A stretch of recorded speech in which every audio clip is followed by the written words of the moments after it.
Hi guys, I'm Stefan from WP Explainer. In this video you will learn how to use the ready-made CSS classes for Gravity Forms to easily improve the layout of your forms. I also have a bonus CSS class at the end of this video, so remember to stick around until the end.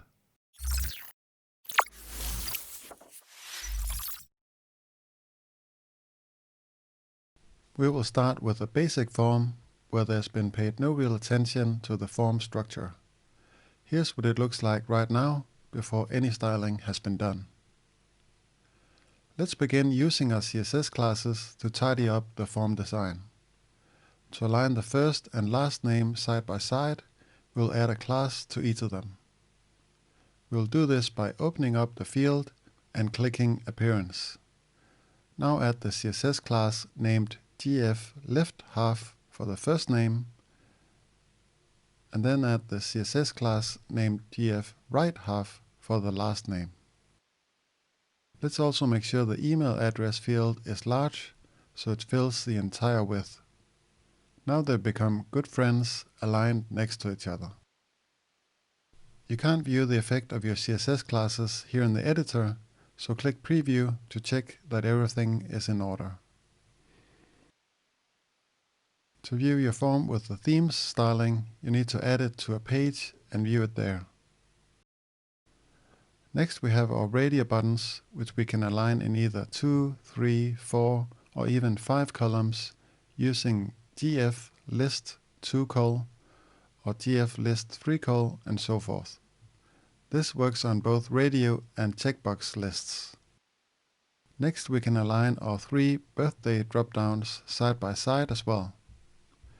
Here we insert GF left third, GF middle third and GF right third. Now it's more clear that these fields are related to each other. And by the way, you can use these for single line text fields as well. Next, let's take a look at our gender radio buttons. We can make them inline by adding GF list inline. We also have a few inputs, a regular text field, a date field, and file upload that will suit better in an inline style next to each other. We will add the GF inline to these 3. And this is so much better.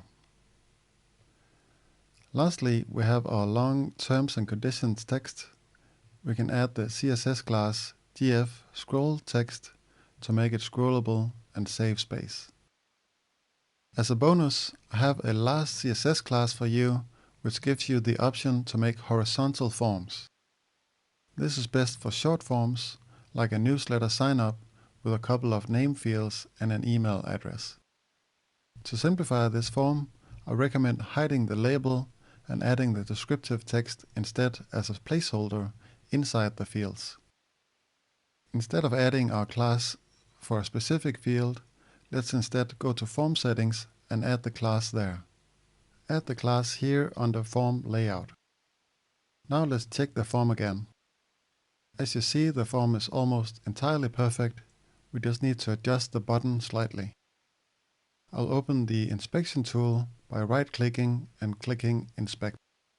Next, I will add the necessary CSS, which typically is a change to the position, and then either the height or top and bottom paddings.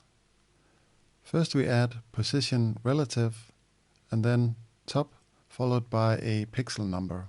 In this case, 6 pixels is good.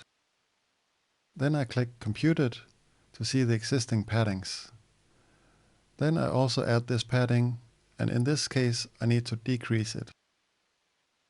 Now it looks good, and I can add this CSS to my theme's custom CSS to make these changes permanent. You can find all the CSS classes and a reference to Gravity Forms documentation below this video. This is it for this video. If you liked it, please leave a thumbs up. If you loved it, subscribe for more content like this. Also, leave a comment and let me know which kind of tutorials you would like to see on this channel in the future. Take care and have fun.